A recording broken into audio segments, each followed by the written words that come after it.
বিসমিল্লাহির রহমানির রহিম।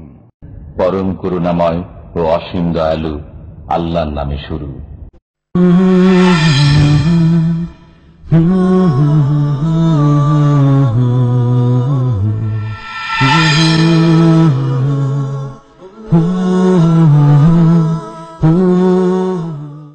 ومن أحسن قولا ممن دعا إلى الله وعمل صالحا وقال إنني من المسلمين. السلام عليكم ورحمة الله وبركاته. بسم الله الرحمن الرحيم. الحمد لله رب العالمين والصلاة والسلام على سيد المرسلين نبينا محمد وعلى آله وصحبه أجمعين. أما بعد فأعوذ بالله من الشيطان الرجيم. بسم الله الرحمن الرحيم. ألم تر كيف فعل ربك بأصحاب الفيل ألم يجعل كيدهم في تضليل وأرسل عليهم طيرا أبابيل ترميهم بحجارة من سجيل فجعلهم كعصف مأكول. মহান আল্লাহর সমস্ত প্রশংসা যে আল্লাহ পাক রব্বুল আলামিন যা ইচ্ছা তাই করতে পারেন, তার ইচ্ছায় তার আদেশ নিষেধে কোনো শক্তি বাধা সৃষ্টি করতে পারে না। যিনি সর্বশক্তিমান, যিনি তার কাজে একই একক, তার জাত সত্তায় সিফাতে গুণাবলীতে একই একক, সুতরাং একমাত্র ইবাদত বন্দেগী তারই করতে হবে। কোনো ইবাদত বন্দেগী আল্লাহ ছাড়া কারো জন্য করা সবচেয়ে বড় অপরাধ। সালাত এবং সালাম নাযিল হোক নবী মুহাম্মদ রাসূলুল্লাহ সাল্লাল্লাহু আলাইহি সাল্লামের উপর, যার সিরাত নিয়ে আমরা আলোচনা করছি। আমরা কয়েকদিন থেকে নবী সাল্লাল্লাহু আলাইহি সাল্লামের জীবনী সম্পর্কে অল্প অল্প করেই আলোচনা করার সময় সুযোগ পাচ্ছি। রমজান মাস, রোজার অবস্থায় পেটও খালি আছে, এই সময় নবীর জীবনীর কথা শুনতে ভালো লাগে। পেটের জ্বালার অবস্থায় যদি আকীদার কথা বলা হয়, মাসলা মাসাইল সূক্ষ্ম কথা বলা হয়, তো অত মজা লাগবে না, কারণ পেটে জ্বালা আছে, পিপাসা লেগে আছে। কিন্তু সিরাতুন নবী, নবীর জীবনী শুনতে আশা করি ভালো লাগবে। আর আমরা অল্প অল্প করে আলোচনা করছি। আলোচনার প্রথম দিকে আমরা ছিলাম নবী সাল্লাল্লাহু আলাইহি সাল্লামের বংশ পরিচয়। তার দাদার নাম আব্দুল মুত্তালিব বলে প্রসিদ্ধ। তার আসল নাম কি ছিল? শাইবা। এই আব্দুল মুত্তালিব যে নবী সাল্লাল্লাহু আলাইহি সাল্লামের দাদা, তার সম্পর্কে আলোচনা করতে গিয়ে আমাদের সময় শেষ করেছিলাম গতকালকে। তার সম্পর্কে যারা সিরত বা নবী সাল্লাল্লাহু আলাইহি সাল্লামের জীবনী রচনা করেছেন তারা লিখছেন যে তিনি বড়ই সুন্দর মানুষ ছিলেন। কানা আওসামান নাস, খুব সুন্দর দেখতে। আর ওয়া আযামুহুম কদরান, এবং বড়ই মর্যাদা সম্পন্ন ব্যক্তি ছিলেন, বড় একজন ব্যক্তিত্ব ছিলেন মক্কায়। তার যুগে এমন সম্মান পেয়েছিলেন তিনি যে ওই রকম মর্যাদা সম্পন্ন ব্যক্তি মক্কায় আর কেউ ছিল না। নবী সাল্লাল্লাহু আলাইহি সাল্লামের দাদা, তাকে কুরাইশদের সর্দার বলা হইতো, এবং মক্কার যে কাফেলা, বাণিজ্যিক যেগুলি কাফেলা ইয়ামান দেশে যেত বা শাম দেশে যেত, তার মালিক বলা হইতো। বড়ই ভদ্র মানুষ ছিলেন, বড়ই দানশীল ছিলেন, এবং তার দানশীলতা খুব মশহুর ছিল, প্রসিদ্ধ ছিল। গরিব মিসকিনরা তার দস্তরখানায় খেত। এমনকি তার সম্পর্কে লোকেদের মাঝে খুব এই বিষয়টি প্রসিদ্ধ ছিল যে তার বাড়িতে শুধু গরিব মিসকিন খায় না, পশু পাখিও খায়। পশু পাখিও তার খাবার থেকে বঞ্চিত থাকে না। তার একটি বড় কারনামা হচ্ছে যে তিনি জমজম যে কূপ, এই কূপ খনন করেছিলেন। জমজম কূপ তো আগে থেকেই ছিল, কিন্তু কেমন করে খনন করলেন?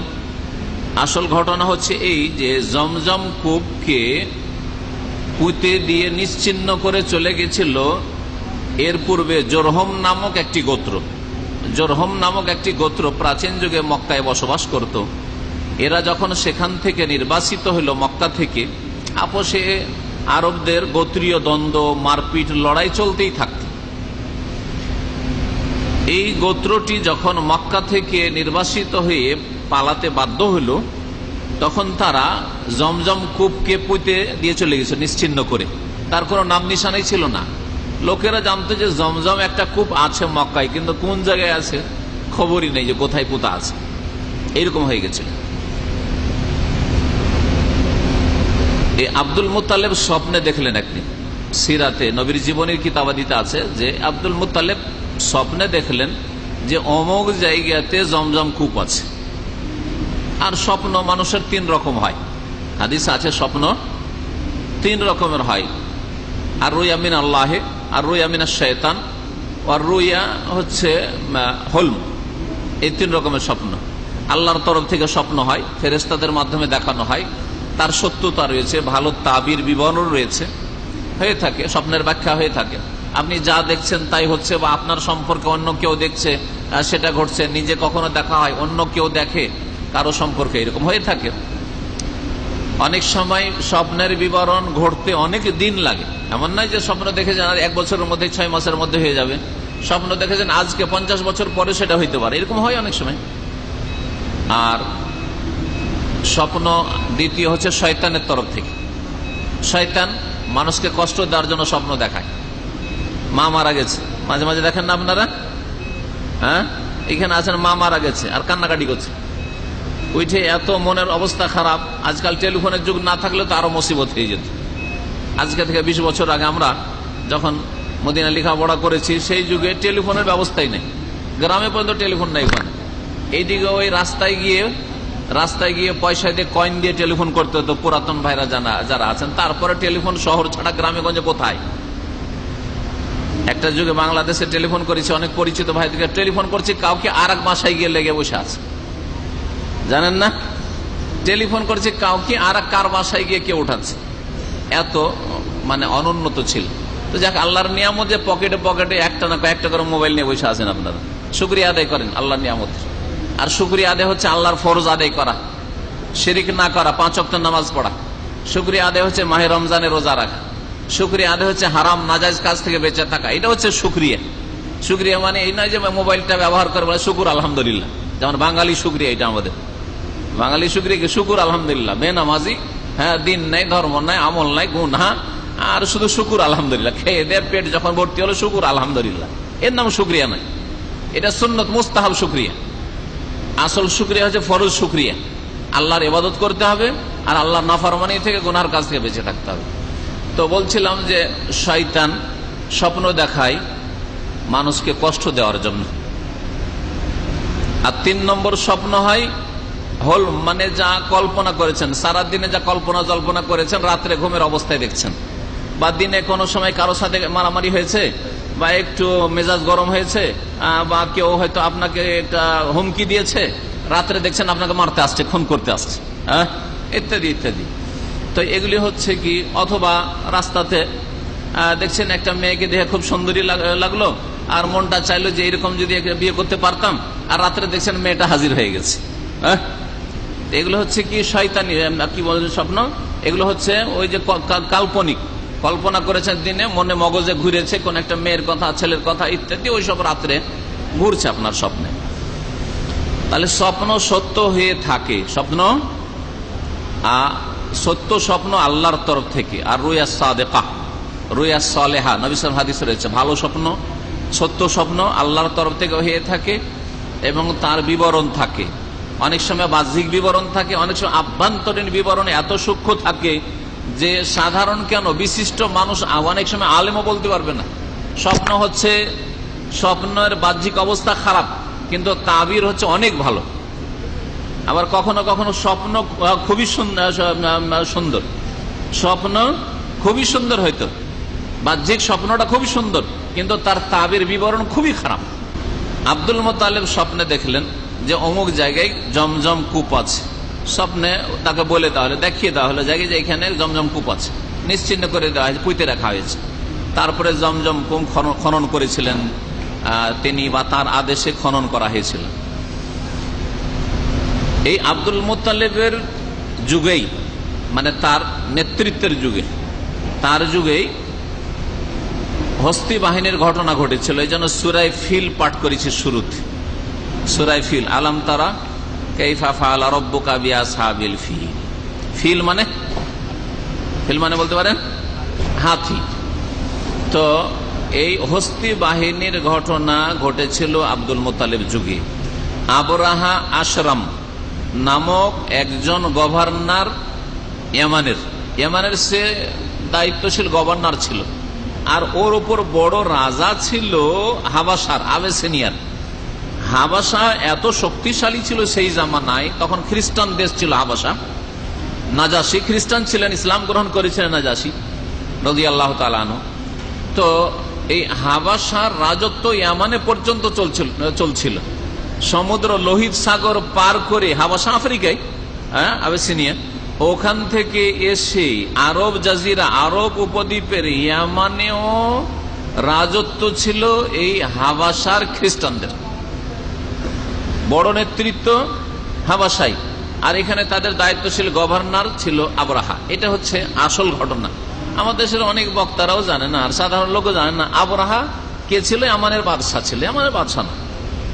ইয়ামান তখন হাবাসার আন্ডারে ছিল, একটা প্রদেশের মতো। যেমন আমেরিকাতে অনেকগুলি প্রদেশ রয়েছে, স্টেট রয়েছে, ঠিক তেমনি ভারতে যেমন 25-এর বেশি স্টেট রয়েছে, প্রদেশ রয়েছে, ইত্যাদি ইত্যাদি। আর একটা প্রদেশের গভর্নর রয়েছে বা মুখ্যমন্ত্রী রয়েছে ইত্যাদি। ওই রকম এই আবরাহা ঘটনা এই ঘটলো যে একটা ঘর তৈরি করলো কাবার বিকল্প হিসাবে ইয়ামানে তৈরি করলো, আর সবাইকে ডাক দিল যে তোমরা এখানে কাবা তোমাদের, এখানে হচ্ছে তোমাদের উপাসনালয়, এখানে তোমরা ইবাদত বন্দি করো, মক্কা যাবে না কেউ। মক্কার কোন এক লোক যখন জানতে পারলো, দুষ্টামি করে গিয়ে ওখানে কিছুদিন থেকে খেদমত করতে করতে ওই যে আবরাহার বানানো যে ঘর, কাবা ঘর বানিয়েছিল জাল ইয়ামানে, সেখানে পেশাব পায়খানা করে দেয়ালে মেখে টেখে দিয়ে পালিয়ে চলে আসলো। আবরাহা খুব রাগান্বিত হইল, লোকজনকে ফেরাতে চেয়েছিল, ফিরবে আর কি, তার বানানো কাবার আরো মানহানি হলো ইত্যাদি। তখন 60,000 সেনাবাহিনী হাবশিদেরকে নিয়ে, হাবশি মানে হাবাসার লোক, আবেসিনিয়ার, আর আবেসিনিয়ার হাবশিদেরকে জানেন যে ওরা শক্তিশালী। সুদান এবং হাবাসা এসব এলাকা আফ্রিকার যে লোহিত সাগরের কাছাকাছি এলাকা, এসব এলাকার লোক বড় শক্তিশালী, আজকেও দেখতে পাচ্ছেন এদেরকে শক্তিশালী। এই জন্য একটি হাদিস এখানে স্মরণ করিয়ে দিই। মাঝে মধ্যে আমরা নবী সাল্লাল্লাহু আলাইহি ওয়াসাল্লামের সিরাত বলতে গিয়ে কিছু হাদিস এর সাথে সম্পর্কিত যেগুলো আছে সেগুলো স্মরণ করিয়ে দেব। নবী করিম সাল্লাল্লাহু আলাইহি ওয়াসাল্লাম দুটি জাতি সম্পর্কে বলেছেন, ওরা যতক্ষণ পর্যন্ত তোমাদের সাথে লড়তে না চায় তোমরা লড়াই করতে যেও না। পৃথিবীর দুটো জাতি সম্পর্কে নবী করিম সাল্লাল্লাহু আলাইহি ওয়াসাল্লাম সতর্ক করেছেন সাহাবায়ে কেরামদেরকে যে যতদিন ওরা লড়াই করার জন্য না আসে, হামলা করার জন্য না আসে, তোমরা হামলা করতে যেও না, লড়াই করতে, জিহাদ করতে যেও না। এই দুটো জাতির নাম কে বলতে পারেন? যারা হাদিস পড়েন তারা বলতে পারবেন, বেশি বেশি হাদিস পড়লে হয়তো হাদিসটা কোনোদিন সামনে এসে থাকে। তারপরে আজকাল তো বুঝতে পারছে জেহাদের হাদিস তো পড়াই চলে না, আর পড়লেও পড়ে কিতাবের মধ্যে রেখে দিতে হবে মুসলমানদেরকে। নবী করিম সাল্লাল্লাহু আলাইহি ওয়াসাল্লাম বলছেন যে দুইটি জাতি যতক্ষণ তারা না ছেড়ছাড় করে, তারা যতক্ষণ পর্যন্ত তোমাদের ওপর কোন রকম হামলা না করতে আসে, তোমরা হামলা করতে যেও না। নাউল হাবাসাতা মা ওয়াদাউকুম ওয়াতরুকুত তুরকা মা তারাকুকুম। হাদিস শুনে দেন। নবী করিম সাল্লাল্লাহু আলাইহি সাল্লামের ভাষার অলংকার, কত সুন্দর অলংকার। দাউল হাবাসাতা, হাবশিদেরকে ছেড়ে দাও, আফ্রিকান এই হাবশিদেরকে, আবিসিনিয়ার লোকদেরকে, এদেরকে ছেড়ে দাও। যতদিন তারা তোমাদেরকে ছেড়ে দেয়, যতদিন তারা তোমাদের বিরুদ্ধে লড়াই না করতে, হামলা না করতে আসে, তাদেরকে মারতে যেও না, তাদের এলাকায় হামলা করতে যেও না, ছেড়ে দাও। কিন্তু যদি হামলা করে দেয়, হ্যাঁ প্রতিরক্ষামূলক, যে কোন যতই বড় সিংহ আসুক না কেন, তখন মুসলিমকে বাড়িতে বসে থাকলে চলবে না, তখন বেরিয়ে পড়তে হবে, তখন বেরিয়ে পড়তে হবে। মা ওয়াদাউকুম, যতদিন তোমাদেরকে ছেড়ে দেয় হাবশিরা, ততদিন তোমরা ছেড়ে দাও। এই জন্য নবী সাল্লাল্লাহু আলাইহি ওয়াসাল্লামের সাহাবা, দেখেন ভালো করে, নবী সাল্লাল্লাহু আলাইহি ওয়াসাল্লামের কথার উপর সাহাবায়ে কত যত্নের সাথে আমল করতেন। নবী সাল্লাল্লাহু আলাইহি ওয়াসাল্লামের খোলাফায়ে রাশেদিন কিন্তু হাবাসায় হামলা করতে যাননি, জিহাদ করতে গিয়ে চলে গেছেন, মিশর বিজয় করে নিয়েছেন ওমর রাদিয়াল্লাহু তাআলা জামানায়। আফ্রিকার অনেক এলাকায় চলে গেছেন, এইদিকে আজারবাইজান, উজবেকিস্তান চলে গেছেন। কিন্তু হাবাসা আর দিকে নবী করিম সাল্লাল্লাহু আলাইহি ওয়াসাল্লামের সাহাবায়ে কেরামরা হামলা করার জন্য যাননি। যতদিন হামলা হয়নি তোমরা হামলা করতে যেও না। অতরুকু তুর্কা মা তারাকুকুম, আর তুর্কিদেরকে ছেড়ে দাও যতদিন তারা তোমাদেরকে ছেড়ে দেয়। তুরস্কের লোকদেরকে ছেড়ে দাও যতদিন তারা তোমাদেরকে ছেড়ে দেয়। মা তারাকুকুম, ওয়াদা মানেও ছেড়ে দেওয়া আর তারাকা মানেও ছেড়ে দেওয়া। তুর্কিদের ক্ষেত্রে তারাকা শব্দ ব্যবহার করে রাসূলুল্লাহ সাল্লাল্লাহু আলাইহি ওয়াসাল্লাম, ভাষার অলংকার। আর হাবাসীদের ক্ষেত্রে ওয়াদার শব্দ ব্যবহার করেছেন। হাদিস মনে রাখবেন। এই জন্য তুর্কি, এই যে তুরস্ক, ইস্তাম্বুল, কুস্তুনতুনিয়া বিজয় অনেক পরে হয়েছে। ইয়াজিদের যুগে কুস্তুনতুনিয়ার ইয়াজিদ কমান্ডার হয়ে গেছে হামলা করার জন্য, কিন্তু তার আগে পর্যন্ত খোলাফা রাশিদিন আবু বকর, ওমর, ওসমান, আলী পর্যন্ত রাদিয়াল্লাহু আনহুম আজমাইন তারা কিন্তু তুরস্কের উপর হামলা করতে জানি। কারণ নবী সাল্লাল্লাহু আলাইহি ওয়াসাল্লামের হাদিস ছিল যতদিন ওরা না এসছে তোমরা যেও না। এই 60,000 হাবশি, এই কালোগুলি নিগ্রোরা, ওয়া মাহু বাদুল ফিলা, আর এদের সাথে অনেক হাতি ছিল। এই জন্য হস্তি বাহিনী বলা হয়, হাতি। হ্যাঁ, এরা হাতি ব্যবহার করতো তাদের যুদ্ধে। হাতি নিয়ে এসেছিল কি জন্য? লিয়াহদিমাল কাবা, কাবাকে ধ্বংস করার জন্য, আল্লাহর ঘর খানায় কাবাকে ধ্বংস করার জন্য। এরা যখন এসে পৌঁছিল মুজদালিফা এবং মিনার মাঝখানে একটি জায়গা রয়েছে, যে জায়গাটি নিচু জায়গা, আর আরবি ভাষায় নিচু জায়গাকে ওয়াদি বলা হয়। দুটো উঁচু জায়গা পাহাড়ের মতো আছে, আর মাঝখানে যদি নিচু জায়গা থাকে তাহলে সেটাকে বলা হয় ওয়াদি, বলা হয় উপত্যকা, দুই পাহাড়ের মাঝখানে।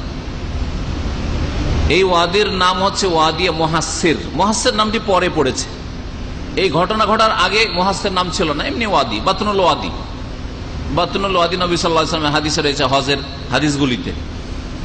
এই জায়গায় যখন নবী করিম সাল্লাল্লাহু আলাইহি ওয়াসাল্লাম মুজদালিফা থেকে মিনার দিকে আসছিলেন, তখন দৌড় দিয়ে আসলেন, ছুটে আসলেন, আসতেন নয়, হ্যাঁ, একটু জোরে তিনি সওয়ারিকে তাড়িয়েছেন, যাতে করে আল্লাহর আযাবের জায়গায় বিলম্ব না হয়, দ্রুত পার হয়ে চলে যান নবী করিম সাল্লাল্লাহু আলাইহি ওয়াসাল্লাম, সাহাবায়ে কেরামরা। এটি হচ্ছে আল্লাহ পাকের আদেশ। যে কোনো জায়গায় যদি আল্লাহর গজব এসে থাকে, কোন যুগে জানতে পারেন যেখানে আল্লাহর গজব এসেছিল, তো সেখানে তামাশা দেখার জন্য গিয়ে বসে থাকেন না, সেখানে রাত কাটাবেন না, সেখানে বসে বসে আপনি হোটেলে খাবার খাবেন না। যদি যেতেই হয় তাহলে যান কান্না ভাব নিয়ে, আর বিনয়ের সাথে, নম্রতার সাথে, আল্লাহ রাব্বুল আলামিনের কাছে খুশু খুজুর সাথে, আল্লাহর আযাবের ভয়ে ভীত হয়ে, আর দ্রুত পার হয়ে চলে যান। নবী মুহাম্মদ রাসূলুল্লাহ সাল্লাল্লাহু আলাইহি ওয়াসাল্লামের সিরাতে, জীবনীতে একাধিক এইরকম ঘটনা ঘটেছে। একটি কথা তো এটা যে নবী সাল্লাল্লাহু আলাইহি ওয়াসাল্লাম হজের মৌসুমে এই জায়গাতে একটু দ্রুত পার হইতেন। মুহাসসির বলা হয় ওয়াদির নাম। মুহাসসির মানে ক্লান্তকারী, হাসসারা ইউহাসসিরু মানে হচ্ছে ক্লান্তকারী। যেই জিনিস ক্লান্ত করে দেয় আপনাকে, তাকে মুহাসসির বলা হয়।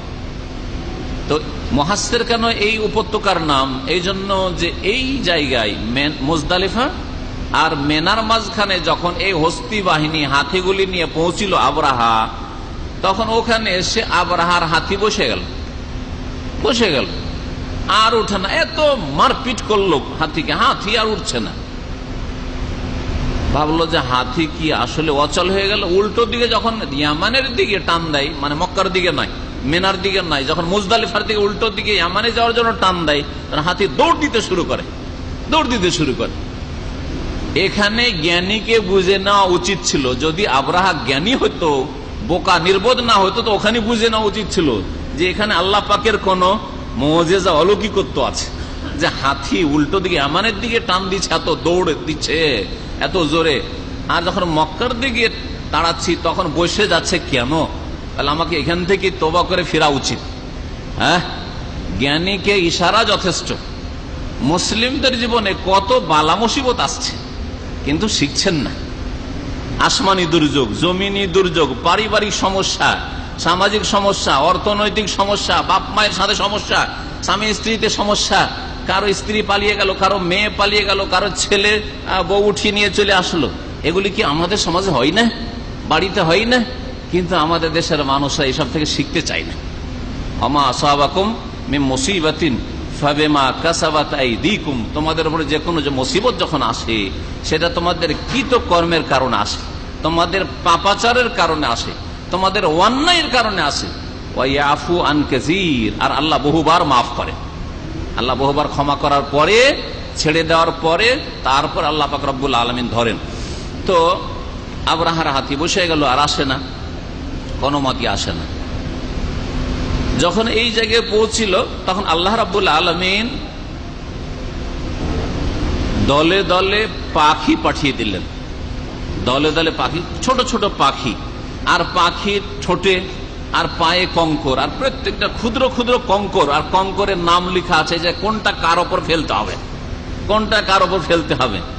হ্যাঁ, অ্যাটম বাম আজকে মানুষে তৈরি করলো, আর আল্লাহ রাব্বুল আলামিন অ্যাটম বাম, হ্যাঁ, সে আসমান থেকে আল্লাহর হুকুমে এসেছে, আর পাখিতে নিয়ে এসেছে, কোনো মানুষও লাগেনি, হ্যাঁ, আর কোন কারখানা তৈরি অস্ত্র লাগেনি, আল্লাহ রাব্বুল আলামিন স্বয়ং পাঠিয়েছেন।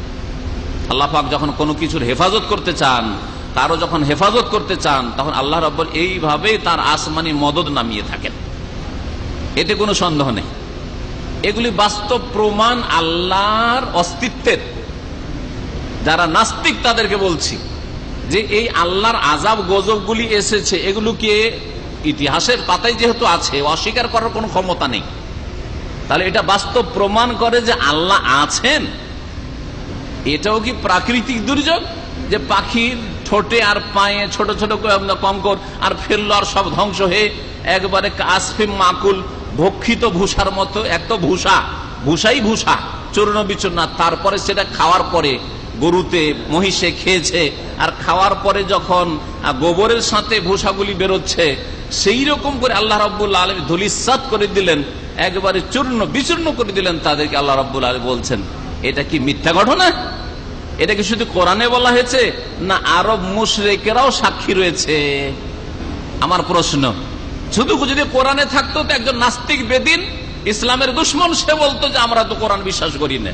আরে আরব মুশরিক আবু জাহাল, আবুল আহাবকে জিজ্ঞেস করে নাও, হ্যাঁ, আরবের ওতবা সাহেব আরাবিয়া, যেগুলো বড় বড় কাফের নেতা, নবীর দুশ্মন, তাদেরকে জিজ্ঞেস করে নাও যে হস্তি বাহিনীর ঘটনা আসলে ঘটেছে না ঘটে নাই।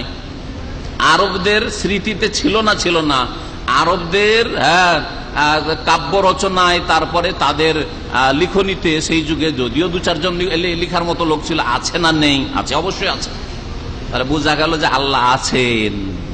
আর আল্লাহ রাব্বুল আলামিন তার কুদরতে, তার ক্ষমতায়, তার কাজে একক তার রুবুবিয়তে, এরও প্রমাণ এতে রয়েছে।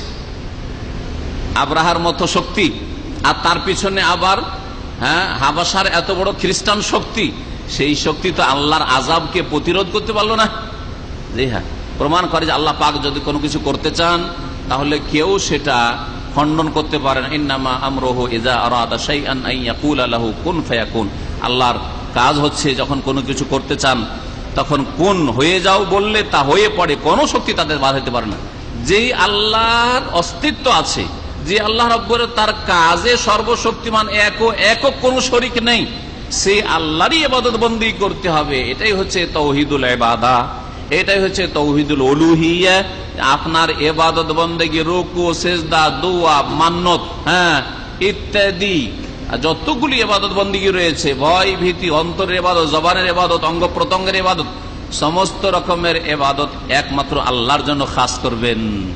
না আপনার ইবাদত বন্দেগীর কিছু দুর্গাকে দেবেন, না দরগাকে দেবেন, না হিন্দুদের মন্দিরে দেবেন, না মুসলিমদের ওরসে আর মাজারে গিয়ে দেবেন। একই রকমের গায়রুল্লাহর পূজা। আল্লাহ পাক যেন মুসলিম শিরককারীদেরকে বোঝার তৌফিক দান করেন। বলছিলাম যে কাবা আর কি ধ্বংস করবে? আল্লাহ রাব্বুল আলামিন এই দলে দলে পাখি পাঠিয়ে ধ্বংস করে দিলেন এই হস্তি বাহিনীকে। 60,000 সেনাবাহিনী সবকে আল্লাহ ধ্বংস করে দিলেন। আবরাহার উপরে পড়লো, আবরাহ ধ্বংস হল, সবকে আল্লাহ ধ্বংস করে দিলেন। ফাজা আলহাম কাসফিম মাকুল। এই ঘটনাটি ঘটেছিল কখন? যারা জীবনীর লেখক তারা বলছেন যে এটা নবী সাল্লাল্লাহু আলাইহি ওয়াসাল্লামের জন্মের মাত্র 50 থেকে 55 দিন আগে ঘটেছে। তার 2 মাসেরও কম সময়। নবী সাল্লাল্লাহু আলাইহি ওয়াসাল্লামের ভূমিষ্ঠ হওয়ার মাত্র 50 থেকে 55 দিন আগের ঘটনা এই হস্তি বাহিনীর ঘটনা। নবী সাল্লাল্লাহু আলাইহি ওয়াসাল্লামের পিতার নাম আব্দুল্লাহ ছিল। আব্দুল মুত্তালিবের যতগুলি ছেলে ছিল, 10 জন ছেলে সন্তান ছিল। 10 জন ছেলে সন্তানের মধ্যে সবচেয়ে ভালো ছিল, সবচেয়ে নেক ভালো মানুষ। ইসলামের যুগ পাননি, বলে ইসলাম গ্রহণ করার সুযোগ পাননি, কিন্তু ভালো মানুষ, সৎ মানুষ, সুন্দর মানুষ, আর বড়ই এমন লজ্জাশীল মানুষ ছিলেন। এবং আব্দুল মুত্তালিব এই জন্য এই ছেলেকে সবচেয়ে বেশি ভালোবাসত। আব্দুল মুত্তালিব নবী সাল্লাল্লাহু আলাইহি ওয়াসাল্লামের দাদা, রাসূলুল্লাহ সাল্লাল্লাহু আলাইহি ওয়াসাল্লামের বাপকে সবচেয়ে বেশি ভালোবাসতেন। এবং এই আব্দুল্লাহকেও জাবিহ বলা হয়েছে, তার মানে তাকেও জবাই করার জন্য নিয়ে যাওয়া হয়েছিল। আল্লাহ তার জন্য কোন ওসিলা মাধ্যম তৈরি করে দিয়েছিলেন যে জবাই হওয়া থেকে রক্ষা পেয়েছে। যেমন ইসমাইল আলাইহিস সালামকেও জবাইয়ের হুকুম হয়েছিল, আর জবাই করার জন্য ইব্রাহিম আলাইহিস সালাম নিয়ে গিয়েছিলেন, আর জবাই করছেনও বারবার, কিন্তু আল্লাহ পাক রক্ষা করেছেন।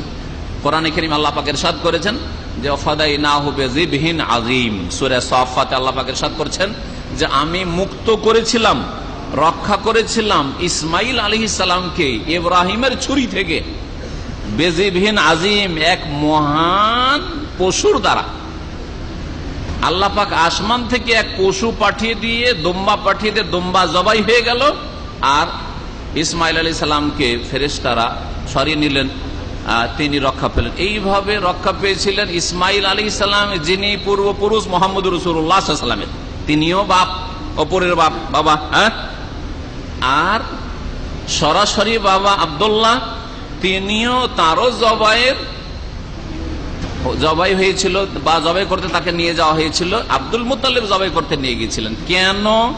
এই ক্ষেত্রে বলা হয়েছে যে আব্দুল মুত্তালিব যখন জমজম কূপ খনন করছিলেন, আর তিনি ছিলেন মক্কার একজন সম্ভ্রান্ত ব্যক্তি, তখন কুরাইশের অন্য যে গোত্ররা ছিল তারা দ্বন্দ্বে লিপ্ত হয়, লড়াই লিপ্ত হয়, যে তুমি কেন একাই করবে, আর তুমি কেন করবে, আমরা করব, আমাদের বংশ বড়।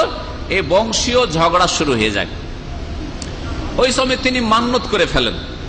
মান্নত কি করেন? যে আল্লাহ যদি আমাকে 10 বেটা দেয়, 10টা যদি ছেলে সন্তান হয়ে যায়, আর 10টা ছেলে যদি ডানে বামে থাকে, তাহলে এটা হচ্ছে জনবল। আমাদের দেশে গ্রামে গঞ্জে কিন্তু যার ছেলে আছে তার গায়ে জোরও আছে, ঠিক কিনা? আর যদি অনেক পয়সার মালিক, বড়ই মহাজন মানুষ, কিন্তু ছেলে সন্তান নাই, গ্রামে একবারে কোনটা আছে? আর পয়সাও যদি না থাকে, আর জনবলও না থাকে, তাহলে তো তার কোনো প্লেসই নেই আমাদের গ্রামে গঞ্জে। বিচার সালিসে ওকেই শুধু মানে দাবাইতে থাকে। কি যে জুলুম অত্যাচার হয় আমাদের সামাজিক বিচারগুলিতে, এই জালেমগুলির যে কি হবে আল্লাহ পাক ভালো জানে। যারা সমাজের বিচার করে অধিকাংশগুলি কিন্তু জালেম, ভালো করে শুনে রাখে।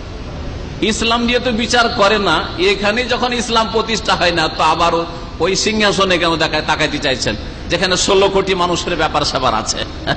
গ্রামে ইসলাম প্রতিষ্ঠা করতে পারেন না, পরিবারে ইসলাম প্রতিষ্ঠা করতে পারেন না, ব্যক্তি জীবনে ইসলাম প্রতিষ্ঠা করতে পারেন না, আর আপনি ওই আদার ব্যবসায়ী আর উড়োজাহাজের খবর যদি নেন, তো কেমন করে হবে?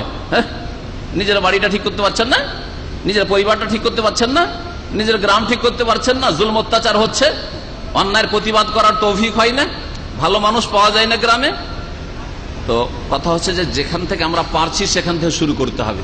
আমার ওপর ইসলামিক রাজত্ব কায়েম করা হচ্ছে, আমার ফজর নামাজটা ঠিক হইতে হবে কমপক্ষে।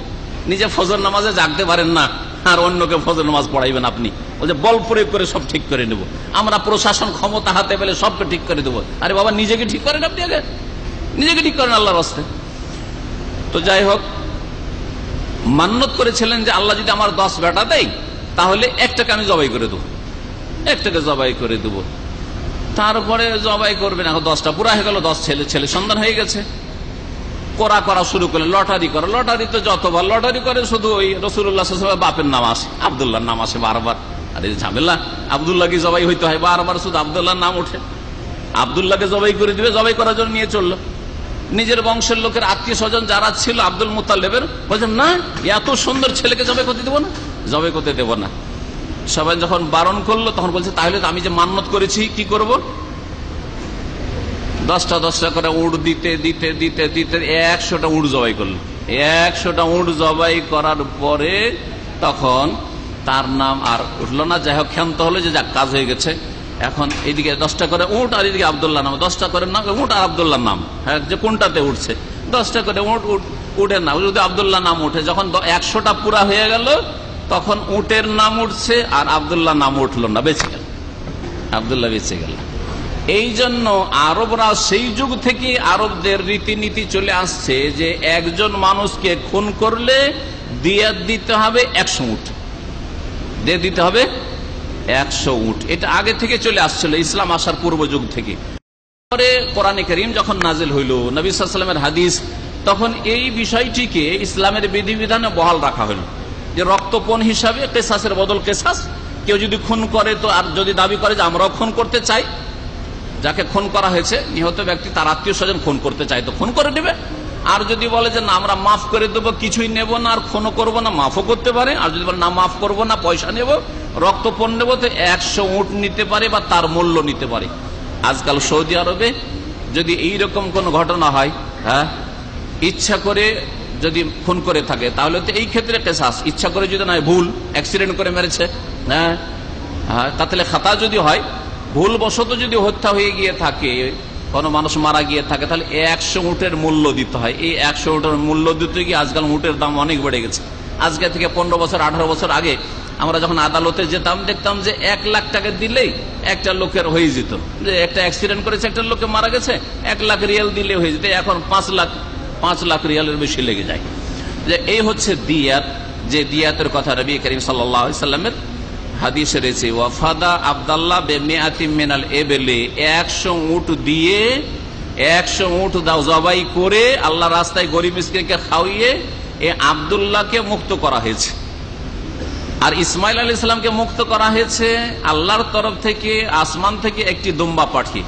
এই জন্য প্রিয় নবী মুহাম্মদ রাসূলুল্লাহ সাল্লাল্লাহু আলাইহি ওয়াসাল্লামকে ইবনু যাবিহাইন বলা হয়, 2 জবাইকৃত ব্যক্তির সন্তান, 2 জবাইকৃত ব্যক্তির সন্তান। এখানেই আমার আলোচনা আজকে শেষ করছি। এরপরে আপনার রোজা, রমজান, আরো যে সব মাসলা মাসাইল বিধিবিধান রয়েছে সেগুলি শুনবেন ইনশাআল্লাহ।